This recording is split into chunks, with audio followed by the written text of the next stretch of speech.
दोस्तों welcome back to our YouTube channel. आज के इस वीडियो में हम लोग बात करेंगे आपके टेक्स्ट बुक के चैप्टर नंबर 1 ग्रेविटेशन के सारे क्वेश्चन आंसर्स के बारे में। इसमें हम लोग कवर करेंगे all textual questions plus numericals plus boards में आए हुए क्वेश्चन। ठीक है, तो आज के इस वीडियो में हम लोग बात करेंगे सारे theoretical questions plus previous year questions के बारे में जो कि बोर्ड्स में आए हुए हैं। क्योंकि हम लोग इस वीडियो में न्यूमेरिकल्स की बात नहीं करेंगे तो उसके लिए हम लोग लेक्चर नंबर 2 लाएंगे जिसमें हम लोग सारे के सारे सॉल्व्ड प्लस अनसॉल्व्ड न्यूमेरिकल्स पे डिस्कशन करेंगे। ठीक है, तो आइए स्टार्ट करते हैं विथ क्वेश्चन नंबर 1। तो आपके टेक्स्ट बुक का क्वेश्चन नंबर 1 बोलता है what is the difference between mass and weight of an object, will the mass and the weight of an object on the earth be same as their value on the Mars. मतलब इसमें basically दो question को combine कर दिया है। क्या बोला है, आपको सबसे पहले डिफरेंस पूछा है मास एंड वेट के बारे में, देन उन्होंने एक थोड़ा सा दिमाग लगाने वाला पॉइंट रख दिया कि अभी बताओ कि किसी भी चीज का किसी भी ऑब्जेक्ट का मास और वेट सेम रहेगा क्या अर्थ और मार्स पे, अगर रहता है तो क्यों, अगर नहीं रहता है तो क्यों। ठीक है, तो हम लोग इसको 3 पॉइंट में कवर करेंगे। फर्स्ट पॉइंट में हम लोग मास का पूरा जन्म कुंडली बता देंगे, मास होता क्या है, मास कैसे दिखता है, क्या क्या उसके बारे में होता है सब कुछ। सेकंड पॉइंट में हम लोग कवर करेंगे वेट के बारे में, उसकी पूरी जन्म कुंडली बता देंगे। थर्ड पॉइंट में हम लोग बताएंगे जो उसने दूसरा क्वेश्चन पूछा है उसका आंसर। तो आइए शुरू करते हैं। पॉइंट नंबर 1 में हम लोग लिखेंगे the mass of an object is the amount of matter present in it. Mass होता क्या है, the amount of matter present in it. यहाँ पे मैंने रेड पेन से अंडरलाइन किया है ताकि आपको समझे कि इंपॉर्टेंट पॉइंट क्या है। और सेम चीज आप फॉलो कर सकते हो बोर्ड के एग्जाम में, वहां पे आप लोग रेड पेन का यूज नहीं कर सकते लेकिन पेंसिल से अंडरलाइन कर सकते हो जो इंपॉर्टेंट पॉइंट है। और ये करना भी चाहिए ताकि जो आपका पेपर चेक करता है उनके पास इतना समय नहीं होता है कि वो पूरा क्वेश्चन पढ़े। तो जब आप अंडरलाइन करते हो, हाईलाइट करते हो, तो उनकी नजर एकदम मेन वर्ड पे जाती है और उसके बेस पे वो आपको पूरे मार्क्स दे देते हैं। ठीक है, तो यहाँ पे हमारा फर्स्ट सेंटेंस था the mass of an object is the amount of matter present in it. Mass क्या होता है, the amount of matter present in it. आगे हम लोग उसको लिखेंगे it is same everywhere in the universe. मतलब यूनिवर्स में आप लोग कहीं पे भी चले जाओ मास क्या रहेगा, सेम रहेगा। आगे हम लोग कंटिन्यू करेंगे और लिखेंगे it can not be zero. मतलब अगर कोई ऑब्जेक्ट एग्जिस्ट करता है तो उसका मास जीरो नहीं होगा। अर्थ पे कहीं पे भी चले जाओ, वर्ल्ड में कहीं पे भी चले जाओ, यूनिवर्स में कहीं पे भी चले जाओ, उसका मास सेम रहेगा। आगे हम लोग लिखेंगे it is a scalar quantity. अगर किसी भी क्वांटिटी के पास मैग्नीट्यूड है, डायरेक्शन नहीं है, तो उसको हम लोग बोलते हैं स्केलर क्वांटिटी। एंड ऐसा यूनिट इज केजी। हम लोग इसको कैसे गिनेंगे, केजी में गिनेंगे। समझा, ये हो गया मास के बारे में। अभी बात करते हैं वेट के बारे में। तो जो पॉइंट हमने मास के लिए लिखे सेम पॉइंट का उल्टा लिखना है हमको वेट के बारे में। सबसे पहले पॉइंट में बता देंगे वेट होता क्या है। तो the weight of an object is the force with which earth attracts it. मतलब वेट बेसिकली होगा एक फोर्स जिससे अर्थ लिखा है यहाँ पे, लेकिन उसकी जगह कोई भी प्लैनेट, स्टार या फिर मून आ सकता है, जिससे कोई भी प्लैनेट ऑब्जेक्ट को अट्रैक्ट करता है। उसके लिए हमारे पास छोटा सा फॉर्मूला है mg। ठीक है, ये हो गया वेट के बारे में, वेट होता क्या है। सेकंड सेंटेंस में हमने लिखा है it is different at different places. Compare करो, ऊपर क्या लिखा था सेम एवरीवेयर, यहाँ पे क्या लिखा है different for different places on the earth. Third point में यहाँ पे लिखा था हमने नेवर जीरो, वो कभी जीरो नहीं हो। यहाँ पे लिखा है इट कैन बी जीरो, कहाँ पे, एट द अर्थ सेंटर। अर्थ के सेंटर में जाओगे तो वेट जीरो हो जाएगा। ठीक है, फोर्थ पॉइंट में यहाँ पे लिखा था it is a scalar quantity. ये क्या है, वेक्टर क्वांटिटी, क्योंकि इसके पास डायरेक्शन है। जो आपका वेट होता है it is directed towards the centre of अर्थ। ठीक है, लास्ट पॉइंट में हमने इसका यूनिट लिखा था केजी, यहाँ पे यूनिट आ जाएगा हमारा न्यूटन। समझा, तो हमने 5 पॉइंट में इनको कवर किया है। सॉरी, पॉइंट एक ही दिए लेकिन 5 सेंटेंस में कवर किया। आप लोग इसको ऐसा वर्टिकली कॉलम बना के भी लिख सकते हो, एक साइड में मास एक साइड में वेट। समझा, तो यहाँ पे जो आपका सेकंड क्वेश्चन पूछा था क्या किसी भी ऑब्जेक्ट का मास एंड वेट सेम रहेगा अर्थ और मार्स पे, तो उसका आंसर हम लोग थर्ड पॉइंट में कवर करेंगे। The mass of an object will be the same. किसी भी ऑब्जेक्ट का मास सेम रहेगा on Earth and Mars, but उसका जो वेट रहेगा will not be the same. क्यों? Because the value of g on Mars is different from the value on Earth. मतलब जो स्मॉल जी की वैल्यू रहेगी मार्स पे वो कुछ और रहेगी कंपेयर विथ अर्थ, समझा? इसीलिए हमारा मास सेम रहेगा, वेट डिफरेंट रहेगा ऑन अर्थ एंड मार्स। उम्मीद करता हूं आपको फर्स्ट क्वेश्चन अच्छे से समझ गया होगा।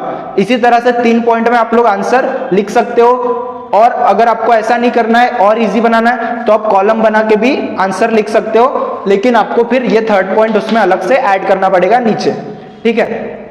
क्वेश्चन नंबर 2 की बात करते हैं तो इसमें आपको कुछ टर्मिनोलॉजीज दी है, उनके बारे में बताना है, उनको डिफाइन करना है, ठीक है? तो इसमें सबसे पहले आता है फ्री फॉल। फ्री फॉल होता क्या है आपको 1 मिनट में समझा देता हूं। अगर हम लोग कोई भी चीज को ऐसा फ्रीली नीचे छोड़े तो उसके ऊपर क्या कौन सा फोर्स एक्ट हो रहा है? अर्थ का ग्रेविटेशनल फोर्स। इसके अलावा कोई भी फोर्स एक्ट हो रहा है क्या? नहीं। तो इसको हम लोग बोलते हैं फ्री फॉल।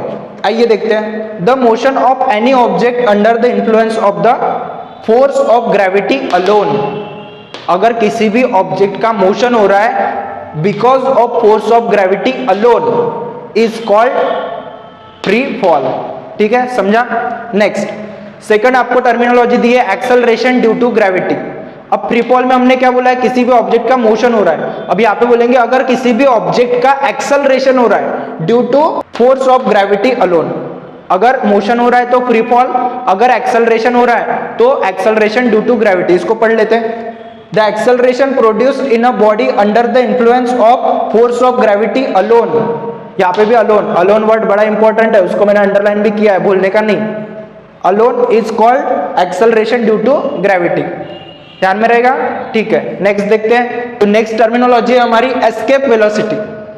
एस्केप वेलोसिटी, इसी के साथ एक और होती है क्रिटिकल वेलोसिटी, वो भी आपको ध्यान में रखने का है, लेकिन अभी हम लोग बात करेंगे एस्केप वेलोसिटी की, ठीक है? अब एस्केप वेलोसिटी क्या होती है 1 मिनट में समझा देता हूं। अगर कोई भी चीज अर्थ के आजू बाजू घूम रही है तो उसके ऊपर अर्थ का ग्रेविटेशनल फोर्स एक्ट करता है, जिसकी वजह से वो ऑर्बिट के अंदर घूमती है। अगर हम लोग उसकी वेलोसिटी बढ़ा दे तो ऑर्बिट छोड़ के भाग जाएगा। अब उसी वेलोसिटी को हम लोग बोलते हैं एस्केप वेलोसिटी। तो आइए देखते हैं एस्केप वेलोसिटी क्या चीज है। The minimum velocity with which an object should be projected from the surface of the planet. अगर हम लोग किसी भी ऑब्जेक्ट को अर्थ के सरफेस से ऊपर भेज रहे, प्रोजेक्ट कर रहे हैं ऊपर स्पेस में, तो उसको लगने वाली मिनिमम वेलोसिटी, तो उससे क्या होगा? So that it escapes gravitational influence of the planet. अगर उस वेलोसिटी से वो ग्रेविटेशनल इन्फ्लुएंस, जो अर्थ का ग्रेविटी है, वो छोड़ के भाग रहा है, तो उसको हम लोग बोलेंगे एस्केप वेलोसिटी। एस्केप वेलोसिटी क्या है?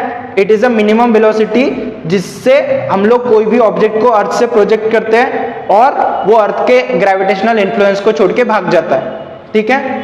उम्मीद है समझ में आ गया है। नेक्स्ट बात करते हैं हम लोग सेंट्रीपिटल फोर्स के बारे में। सेंट्रीपिटल फोर्स क्या होता है? अगर कोई भी ऑब्जेक्ट सर्कुलर डायरेक्शन में घूम रहा है तो उसके ऊपर एक फोर्स एक्ट करता है, जिसको हम लोग सेंट्रीपिटल फोर्स बोलते हैं। इसमें आपके 2 पॉइंट आने चाहिए। एक, the force acting on a object moving in a circle and directed towards the centre of the circle. वो उसको खींचता किधर है? Centre of the circle, is called centripetal force, ठीक है? तो उम्मीद करता हूं आपको चारों डेफिनेशन और क्वेश्चन नंबर 1 समझ गया होगा। आगे बात करेंगे हम लोग क्वेश्चन नंबर 3 के बारे में। तो तब तक मैं लिख लेता हूं ताकि आपका भी टाइम पास नहीं होगा। तो देखते हैं हमारा क्वेश्चन नंबर 3। क्वेश्चन नंबर 3 में आपको पूछा गया है write the 3 laws given by Kepler. एक क्वेश्चन हो गया, उसी के अंदर एक और क्वेश्चन ऐड किया है, how did they help Newton to arrive at the inverse square law of gravity. अब आपको यहाँ पे सबसे पहले केपलर के 3 लॉ बताने हैं, उसके बाद आपको बताना है कि उस लॉ की हेल्प से, उन तीनों लॉ की हेल्प से न्यूटन ने कैसे अपना inverse square law of gravity बताया है। तो शुरू करते हैं हमारा आंसर में हम लोग फर्स्ट पॉइंट लिखेंगे, जिसमें हम लोग बताएंगे केपलर का फर्स्ट लॉ क्या है। तो केपलर्स का फर्स्ट लॉ है the orbit of the planet is an ellipse with the sun is at on the foci.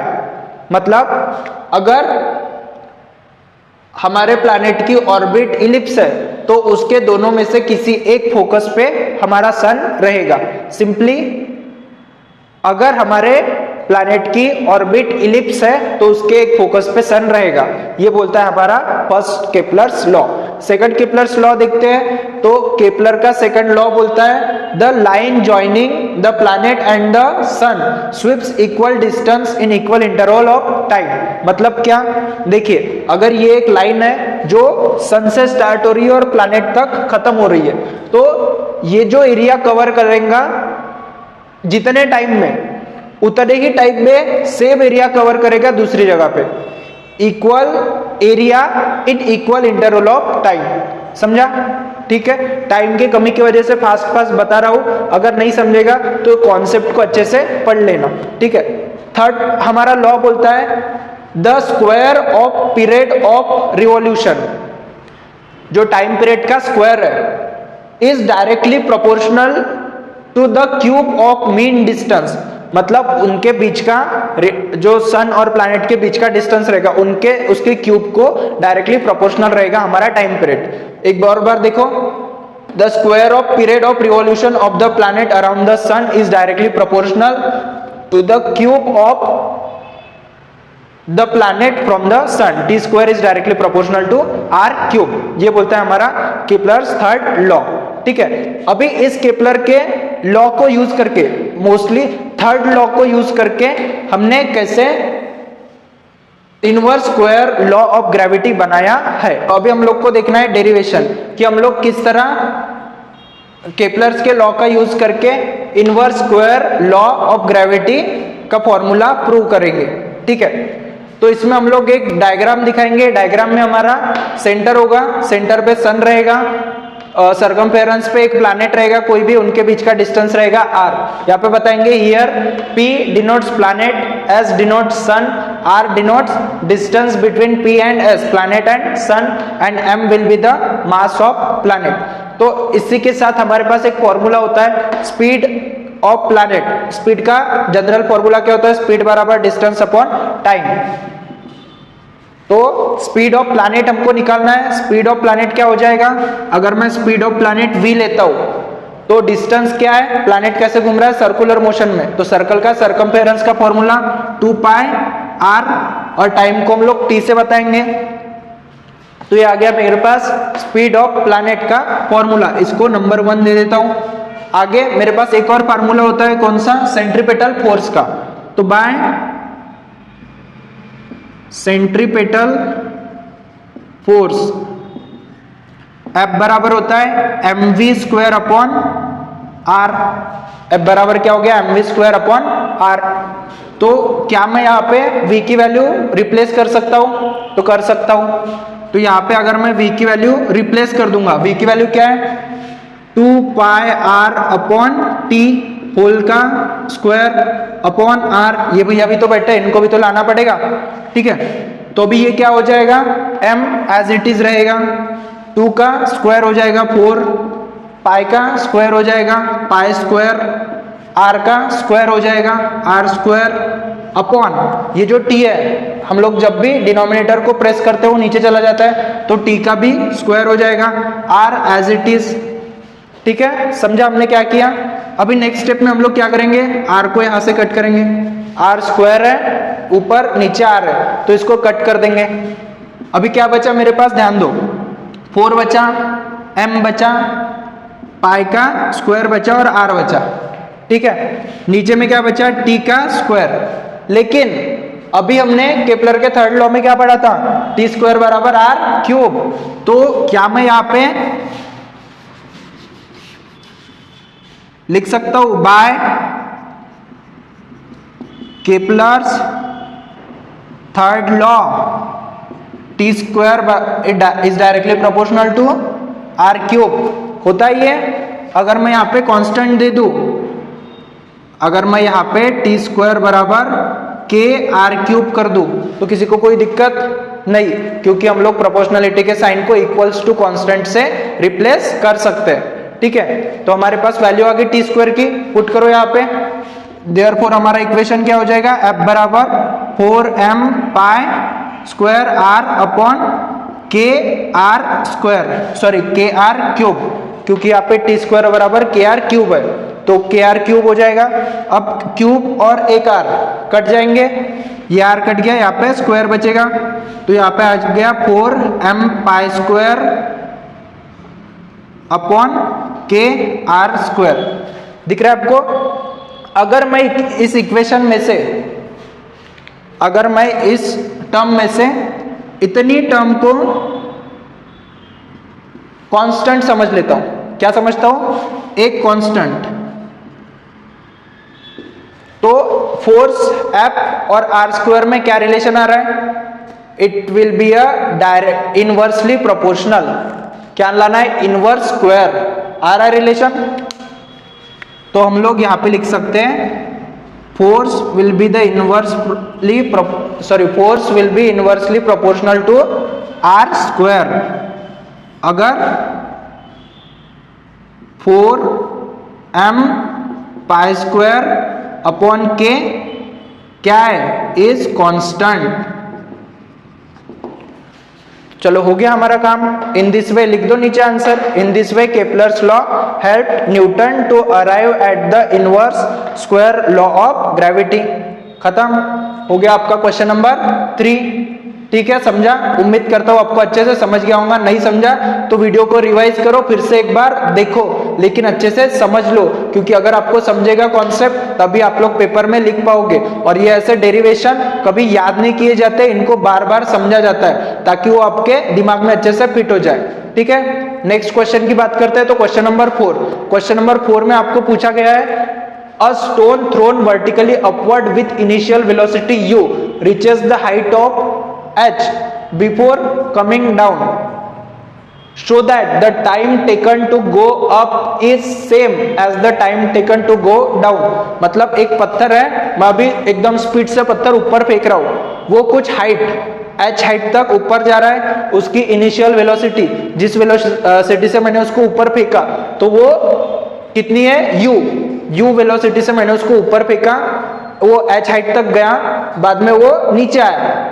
तो यहाँ पे हमको दिखाना है, शो दैट बोला है कि जितना टाइम उसको ऊपर जाने को लगा उतना ही टाइम उसको नीचे आने को लगा, ये हमको यहाँ पे दिखाना है। ठीक है, तो आइए समझते हैं डायग्राम के साथ। डायग्राम में हमने बताया कि पहले वो ए पॉइंट पे था, मेरे पास पत्थर था, मैंने ऊपर फेंका तो कहाँ पे गया? बी पॉइंट पे। बी पॉइंट पे उसकी हाइट कितनी हो गई? h। ठीक है, अब नीचे से जो वेलोसिटी मैंने लगाई थी वो कितनी थी? u। अब ऊपर जाते जाते बी पॉइंट पे उसकी वेलोसिटी 0 हो गई, तभी वो नीचे आएगा। तो बी पॉइंट पे उसकी वेलोसिटी 0 हो गई तो वो नीचे आ रहा है। ऊपर जाने में टाइम लगा उसको t1, नीचे आने में टाइम लगा t2। ये सारी चीजें गिवन है, तो गिवन में हम लोगों ने लिख दिया u is the initial velocity, v is the final velocity और h उसकी हाइट। हाइट ऊपर जाने की और नीचे आने की सेम रहेगी, क्योंकि जितना ऊपर जाएगा उतना नीचे आएगा। ठीक है, हमको प्रूव क्या करना है? t1 बराबर t2, जितना समय ऊपर जाने को लग रहा है उतना ही समय नीचे आने को भी लगेगा। प्रूफ में देखते हैं, हमारे पास 3 काइनेमेटिक इक्वेशन होते थे, 3 में से हमको यहाँ पे 2 यूज करने हैं। तो पहले 2 काइनेमेटिक इक्वेशंस क्या है? v बराबर u प्लस एटी और दूसरा s बराबर ut plus half at square. अब ये जो पहला वाला काइनेमेटिक इक्वेशन है उसको मैंने थोड़ा सा रीअरेंज कर दिया है। क्या कर दिया है? रीअरेंज। v बराबर u प्लस एटी था, तो जो प्लस एटी है उसको उधर भेज दिया और उसको उल्टा लिख दिया, तो क्या हो गया है? u बराबर v माइनस एटी। ठीक है, अभी यहां से मेरे को u की वैल्यू मिल गई। अगर मैं इस u की वैल्यू को सेकंड काइनेमेटिक इक्वेशन में रिप्लेस करूंगा तो मेरे को क्या मिलेगा? Let's try. सो यहाँ पे हो जाएगा एज u की वैल्यू की जगह मैं रखूंगा v minus at t as it is plus half at square. ठीक है, अभी इसको मैं सॉल्व करूंगा तो क्या आएगा? s, इसको सॉल्व करूंगा s बराबर आएगा vt, ये ब्रैकेट खुलेगा तो t अंदर घुस जाएगा, vt माइनस एटी स्क्वायर, ये समझा? t इसके साथ मल्टीप्लाई हो जाएगा और प्लस हाफ एटी स्क्वायर। ठीक है, तो अभी हमारे पास जगह कम है, फिर भी हम लोग इसको एडजस्ट करेंगे। देयरफॉर s हमारा क्या बन जाएगा? vt हमारा एज इट इज रहेगा, vt हमारा क्या है? एज इट इज है। अब यहाँ पे देखो क्या है? आधा एक एटी स्क्वायर प्लस आधा एटी स्क्वायर, इसको हम लोग ऐसा बोल सकते हैं आधा एटी स्क्वायर माइनस एक एटी स्क्वायर। तो तो क्या बचेगा माइनस आधा 80 स्क्वायर, तो यहाँ पे बचा माइनस आधा 80 स्क्वायर, इसको हम लोग इक्वेशन नंबर 3 दे देंगे। ठीक है, जगह कम है इसलिए थोड़ा सा कंजेस्टेड दिख रहा है, वो आपको समझना पड़ेगा। हमारे पास थर्ड इक्वेशन आ गया है एस बराबर Vt minus half 80 square. Second equation था एस बराबर Ut minus Ut plus half 80 square. समझा इतना? अभी देखते हैं अपवर्ड वाले केस में क्या होगा, डाउनवर्ड वाले केस में क्या होगा। तो यहाँ पे कुछ कंडीशंस आपको समझनी पड़ेगी अपवर्ड वाले केस के लिए। जब भी हमारी कोई भी चीज अपवर्ड जाती है तो उसका डिस्प्लेसमेंट कितना होता है, जितनी उसकी हाइट होती है। तो एस बराबर एच आ गया। ए एक्सेलरेशन क्या होगा, ये पेन की कैप में ऐसा ऊपर फेंक रहा हूं तो उसको कितना एक्सेलरेशन हो रहा है, जितना अर्थ नीचे खींच रही है उसके अपोजिट उसका एक्सेलरेशन हो रहा है। अर्थ जितने ग्रेविटेशनल फोर्स से उसको नीचे खींच रही है उससे अपोजिट उसका एक्सेलरेशन हो रहा है। तो यहाँ पे जो एक्सेलरेशन आएगा वो माइनस जी आएगा, क्योंकि क्या हो रहा है, जितना अर्थ इसको नीचे खींच रहा है मैं उतना ही फोर्स लगा रहा हूं इसको ऊपर फेंकने के लिए। तो ए क्या आ गया माइनस जी, इसको बोलते हैं रिटार्डेशन। क्या बोलेंगे, रिटार्डेशन। अब यहाँ पे u इनिशियल वेलोसिटी u रहेगा, v फाइनल वेलोसिटी 0 हो जाएगा। क्यों 0 हो जाएगा, क्योंकि देखो भैया मैंने यहाँ पे कुछ स्पीड से इसको फेंका है, तो जब तक इसकी स्पीड 0 नहीं होगी तो ये नीचे ही नहीं आएगा, ऊपर ही चलता जाएगा। तो जब ये एकदम b पॉइंट पे इस पॉइंट पे पहुंच जाएगा तो उसकी वेलोसिटी क्या हो जाएगी 0। तो फाइनल वेलोसिटी हमने लिखा है 0। और टाइम कितना लग रहा है इसको, t1 टाइम लग रहा है t1। ठीक है, अब इन सारी वैल्यू को हमने इक्वेशन नंबर 3 में रिप्लेस किया। इक्वेशन नंबर 3 दिख रहा है, फ्रॉम इक्वेशन 3 अगर इन सारी वैल्यू को हमने इक्वेशन 3 में रिप्लेस किया तो हमको क्या मिलेगा, s क्या है हमारा h, s बन गया h, v क्या है हमारा 0 तो v बन गया 0, उसके बाजू वाला t भी बन जाएगा 0, माइनस हाफ का तो कुछ कर नहीं सकते, a क्या है हमारा माइनस g, a है हमारा माइनस g और t का स्क्वायर तो t है हमारा t1, तो ये हो जाएगा t1 का स्क्वायर। हम लोग इसको आगे सॉल्व करेंगे तो क्या रहेगा, 0 वाली टर्म कैंसिल हो जाएगी, माइनस माइनस प्लस हो जाएगा, तो यहाँ पे प्लस लिख देते हैं, half G T square, half G T one square, t1 है हमारा तो यहाँ मैंने t1 लिया था। ठीक है, तो अगर मैं इसको, ये प्लस कंफ्यूज कर रहा है इसलिए प्लस को मिटा देता हूं, अगर हम लोग प्लस नहीं लिखेंगे तो भी चलता है। तो यहाँ पे t1 के टर्म में हमको इसको इक्वेशन को रीअरेंज करना है, तो ये क्या बन जाएगा, t1 स्क्वायर हो जाएगा 2h बाय जी, t1 का स्क्वायर हो गया 2h बाय जी। हमको प्रूव क्या करना है, t1 बराबर t2 है, अंडर रूट लूंगा तो t1 हो जाएगा अंडर रूट 2h अपॉन जी। मिला सबको, इसको हम लोग इक्वेशन नंबर 4 दे देंगे। अभी बात करते हैं डाउनवर्ड मोशन के लिए, जब हमारा पत्थर नीचे आ रहा है तो वो कंडीशन में क्या होगा देखते हैं। हमारा s जो डिस्प्लेसमेंट होगा ऊपर वाला हाइट से नीचे वाला हाइट तक आ रहा है तो उसकी हाइट हमारा डिस्प्लेसमेंट हो जाएगा। एक्सेलरेशन क्या रहेगा, अब यहाँ पे बात आती है फ्री फॉल की, एक्सेलरेशन ड्यू टू ग्रेविटी। कोई भी चीज जमीन पे क्यों खींची जाती है, एक्सेलरेशन की वजह से। क्या हम लोग उस पर कोई एक्सटर्नल फोर्स एक्ट कर रहे हैं, नहीं, उस पर क्या हो रहा है, फ्री फॉल हो रहा है। तो फ्री फॉल की वजह से हम लोग क्या बोलेंगे, ए कितना हो गया, जी हो गया, ए हो गया जी। और इनिशियल वेलोसिटी ये ऊपर में, यहां से जब ऊपर गया था तो फाइनल वेलोसिटी इसकी 0 हो गई थी, अभी ऊपर में ही है तो ऊपर में इसकी इनिशियल वेलोसिटी 0 हो गई, क्योंकि ऊपर में जो वेलोसिटी होती है वो 0 होती है, पहले में फाइनल थी अभी इनिशियल हो गई। ठीक है, तो इनिशियल वेलोसिटी इसकी 0 हो गई, फाइनल वेलोसिटी कुछ ना कुछ होगी, फाइनल वेलोसिटी जब ये अर्थ को टच करेगा तो इसके पास कुछ ना कुछ वेलोसिटी होगी। और टी कितना हो जाएगा हमारा t2, टाइम पीरियड हो जाएगा उसका t2। अब हम लोग अगर इस वैल्यूज को इक्वेशन नंबर 2 में रिप्लेस करें, कहाँ पे रिप्लेस कर रहे हैं, फ्रॉम इक्वेशन 2, इसको इक्वेशन नंबर 3 में रिप्लेस किया, इसको इक्वेशन नंबर 2 में। अगर ये चीज आपको ध्यान रह जाती है तो आपको पूरा डेरिवेशन अच्छे से ध्यान रहेगा, समझे। चलो, तो यहाँ पे इक्वेशन नंबर 2 देखते हैं, क्या है, s बन गया हमारा h, ut क्या है, ut, तो यहाँ पे u क्या है 0, तो पहली टर्म हो जाएगी हमारी 0, प्लस क्या है हाफ 80 स्क्वायर, तो हाफ तो जैसे का वैसा, उसको कुछ कोई कर ही नहीं सकता, कांस्टेंट है, ए का क्या बन जाएगा जी, ए का बन गया जी, टी का स्क्वायर बन जाएगा T2 का स्क्वायर, T2 का स्क्वायर, समझे। अभी अगर मेरे को इसको रीअरेंज करना है T2 के टर्म में, इसको एक बार के लिए ऐसा लिख लेते हैं, H बराबर हो गया हाफ जी T2 का स्क्वायर। और मेरे को T2 के स्क्वायर के को इधर रखना है, बाकी सबको उधर भेजना है, तो क्या बन जाएगा T2 का स्क्वायर इधर H 2H अपॉन जी। अगर मैं स्क्वायर रूट लूंगा तो T2 बराबर हो जाएगा अंडर रूट 2H अपॉन जी। क्या दिख रहा है कुछ आपको, T1 T2 same to same दिख रहा है।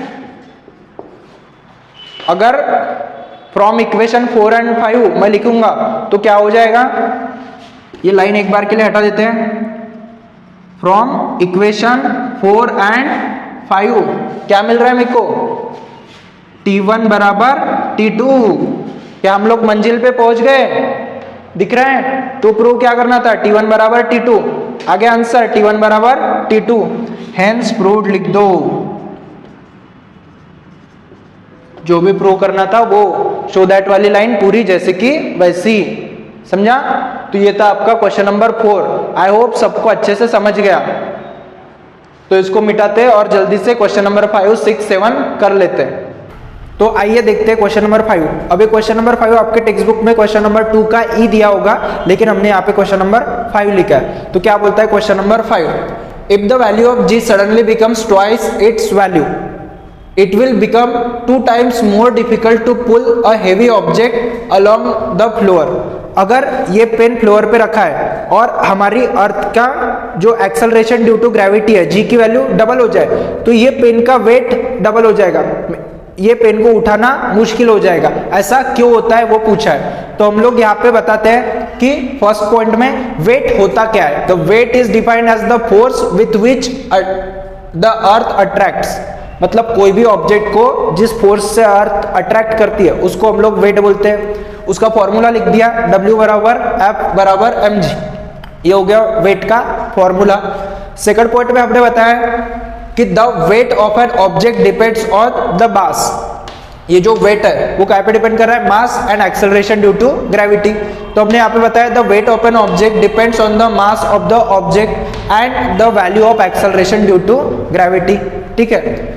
थर्ड पॉइंट में हमने बताया if the value of g doubles, अगर एक्सेलरेशन ड्यू टू ग्रेविटी किसी कारण से डबल हो जाता है, the force with which earth attracts the object also doubles. क्यों, क्योंकि ये जो जी है और एफ है डायरेक्टली प्रोपोर्शनल है।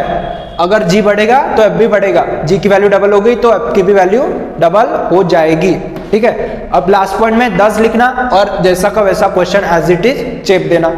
ये हो गया आपका 2 मार्क का क्वेश्चन, 4 पॉइंट खत्म। क्या लिखा है, 10 it will become 2 times more difficult to pull a heavy object along the floor. लिखा है 10 it will become 2 times more difficult to pull a heavy object along with the floor, ठीक है। ये हो गया आपका क्वेश्चन नंबर 5। तो आइए अब बात करते हैं क्वेश्चन नंबर 6 की। ये आपके टेक्स्ट बुक में दिया होगा क्वेश्चन नंबर 3, ठीक है। तो यहाँ पे पूछा है explain why the value of g is 0 at the centre of earth. अगर हम लोग अर्थ के सेंटर में ऐसा गड्ढा खोद के अंदर जाएंगे तो सेंटर में जो जी की वैल्यू है एक्सेलरेशन ड्यू टू ग्रेविटी वो क्या हो जाएगी 0। तो वही पूछा है यहाँ पे ऐसा क्यों होगा। तो देखते हैं हमने फर्स्ट पॉइंट में क्या लिखा है, the acceleration due to gravity on Earth is given by small g बराबर capital G M upon r square. ये क्या है, स्मॉल जी का formula, acceleration due to gravity का फॉर्मूला, जो जब हमने चैप्टर पढ़ा था तब डिराइव किया था। जिनको याद नहीं है वो एक बार चैप्टर को एक बार रिवाइज कर लेना तो पता चल जाएगा ये फॉर्मूला कहाँ से आया है। तो यहाँ पे फॉर्मूले में जो m है वो क्या है, mass of earth, and r है रेडियस ऑफ अर्थ, ठीक है, समझा। सेकंड पॉइंट में हमने क्या बोला है कि जैसे जैसे हम लोग अंदर जाएंगे तो ये r की वैल्यू कम होते जाएगी, रेडियस ऑफ अर्थ कम होते जाएगा। तो वो हमने कैसे बताया, as we go inside the earth our distance from the centre of earth decreases and no longer remains r। हमारा डिस्टेंस क्या हो रहा है, कम कम होते जा रहा है, तो r रहेगा क्या, नहीं, ठीक है। थर्ड पॉइंट में हमने बताया कि along with the distance the part of earth which contribute towards the gravitational force also decreases resulting in decrease the value of m।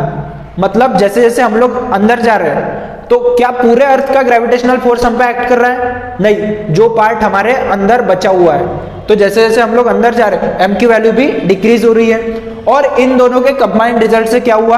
Due to the combined result of change in r and m the value of g becomes 0 at the centre of earth. I hope कि आपको समझा होगा, क्योंकि r की value और m की value दोनों ही value कम कम होते जा रही है। अर्थ के सेंटर पे एकदम से क्या हो जाएगा? 0 हो जाएगा g की वैल्यू। 1 2 3 4 पॉइंट 2 मार्क्स का क्वेश्चन अच्छे से करना है। आई होप कि आपको समझा होगा। ठीक है, नेक्स्ट क्वेश्चन नंबर 7 जो कि आपके बुक में दिया है, क्वेश्चन नंबर 4। अभी उसको देखेंगे, वो क्या बोल रहा है। बहुत इजी फुद्दू सा क्वेश्चन है, लेकिन बच्चे क्वेश्चन की लंबाई देख के डर जाते हैं और सॉल्व नहीं करते। बहुत ही आसान, कतई सिंपल क्वेश्चन है। एक बार अगर आप ट्राई करोगे तो आपको आ जाएगा। देखते हैं अभी इसमें पूछा क्या गया है। Let the period of revolution of the planet at a distance r from a star be t। मतलब क्या? एक प्लैनेट को घूमने के लिए t समय लग रहा है एक स्टार के आजू बाजू। ठीक है, prove that if it was at a distance of 2r from the star it's period of revolution will be √8t। मतलब क्या बोला है, एक बार समझते हैं। अगर एक प्लैनेट है, यहां से इतना डिस्टेंस है r और इसको घूमने के लिए समय लग रहा है t। ठीक है, अभी अगर उसी केस को मैं थोड़ा सा ये कर दूं, ये जो डिस्टेंस है उसको 2r कर दूं, तो पूछा गया है कि इसको घूमने के लिए कितना समय लगेगा। t कितना होगा हमारा, यहां पे t कितना होगा। ठीक है, तो प्रूव करने को बोला है कि हमारा t √8/t होगा। हमारा समय कितना लगेगा? √8/t। तो देखते हैं अपने यहाँ पे। सबसे पहले हमको मेंशन करना है कि केपलर का थर्ड लॉ क्या होता है, क्योंकि केपलर के थर्ड लॉ में हमको t और r का रिलेशन बताया, इसलिए हमको यहाँ पे मेंशन करना पड़ेगा। केपलर का थर्ड लॉ बेसिकली क्या बोलता है? t² बराबर r³। तो t का मतलब क्या है? Orbital period of revolution, square of orbital period of revolution of planet around the star is directly proportional to the cube of mean distance r of a planet from the star. ठीक है, shortcut में t² is directly proportional to r³। ठीक है, अगर मैं यहाँ पे constant को रिप्लेस कर दूं प्रोपोर्शनलिटी के साइन से तो लग जाएगा इक्वल्स टू। ठीक है, समझा। अभी हम लोग को क्या कंडीशन दिया है? अगर हमारा r रेडियस डबल हो जाए, हमारा डिस्टेंस प्लैनेट और स्टार का डबल हो जाए, तो हमको कितना टाइम लगेगा उसको घूमने को? तो हम लोग क्या लिखते हैं? When the planet is eight a distance 2r। अब प्लैनेट पहले r डिस्टेंस पे था, अभी 2r डिस्टेंस पे चला गया है from the star, then t becomes, t कितना हो गया? पहले था t² बराबर r³, अभी हो गया t-²। हमने जो दूसरा t है उसको क्या लिखा है? t-² is directly proportional to r³। इसको सॉल्व करेंगे तो हम लोग को क्या मिल गया? t-² बराबर k ब्रैकेट के अंदर 2r होल का क्यूब। अगर मैं इसको इक्वेशन 1 दे दूं और इक्वेशन 2 दे दूं, तो हम लोग अगर थर्ड पॉइंट में ऐसा लिखेंगे, डिवाइडिंग, एक मिनट, डिवाइडिंग इक्वेशन 2/1। क्या लिखा मैंने? Dividing equation 2/1। अगर मैं इक्वेशन 2 लिख दूं, सॉरी एक मिनट, t-2 बराबर k 2r होल का क्यूब अपॉन, यहां पे लिख दो t² बराबर k r³। कुछ दिख रहा है? ठीक है, तो यहाँ पे t² है, t-² है, इनको नहीं काट सकते, भूल के भी मत काटना, k काट जाएगा। r³ ऊपर नीचे दिख रहा है, ये भी कट जाएगा। बचा क्या? 2 का क्यूब कितना होता है? 2 का क्यूब होता है 8, और इधर बचा t-² अपॉन t²। ठीक है, अभी अगर इसको मैं सॉल्व करूंगा तो क्या आएगा? t-² बराबर हो जाएगा 8t², 8t²। और अगर इसी को मैं आगे सॉल्व करूंगा तो क्या बनेगा, अगर मैंने दोनों साइड स्क्वायर रूट ले लिया तो इसका बन जाएगा टी डैश बराबर हो जाएगा √8 और टी का स्क्वायर हट जाएगा। क्या हमको यही प्रूव करना था, वही प्रूव करना था, √8 टी हो जाएगा हमारा टी डैश। तो हमने प्रूव कर दिया है। यहाँ पे लास्ट फोर्थ को में लिख दो, देयरफॉर और क्वेश्चन एज इट इज। समझा, इजी था बिल्कुल, निहायत फुद्दू सा क्वेश्चन दिया हुआ है। फर्स्ट पॉइंट में हमको बताना है केपलर का थर्ड लॉ क्या बोलता है, सेकंड पॉइंट में जो कंडीशन दिया है वो यहाँ पे आर की वैल्यू डबल कर दी, आर की वैल्यू आधी भी कर सकते हैं, आर की वैल्यू 4 टाइम्स भी कर सकते हैं, तो कंफ्यूज नहीं होने का, बस हमको यहाँ पे इसको रिप्लेस करना है और डिवाइड कर देना है। आप दोनों को एक दूसरे से डिवाइड कर सकते हो, अल्टीमेटली आपका आंसर वही आएगा जो चाहिए। समझा, ठीक है। तो इसी के साथ हमारा थ्योरेटिकल वाला पोर्शन खत्म होता है। इसके न्यूमेरिकल्स हम लोग नेक्स्ट लेक्चर में लाएंगे, जिसमें हम लोग सारे सॉल्व्ड और अनसॉल्व्ड वाले न्यूमेरिकल्स कवर करेंगे। ठीक है, अगर आपको इसके कोई भी क्वेश्चन में डाउट आता है आप लोग बिंदास कमेंट सेक्शन में पूछ सकते हो, मैं उनके आंसर दे दूंगा। ठीक है, तो इसी के साथ खत्म करते हैं आज का वीडियो। आई होप आपको कुछ सीखने को मिला होगा। तब तक के लिए पढ़ते रहो।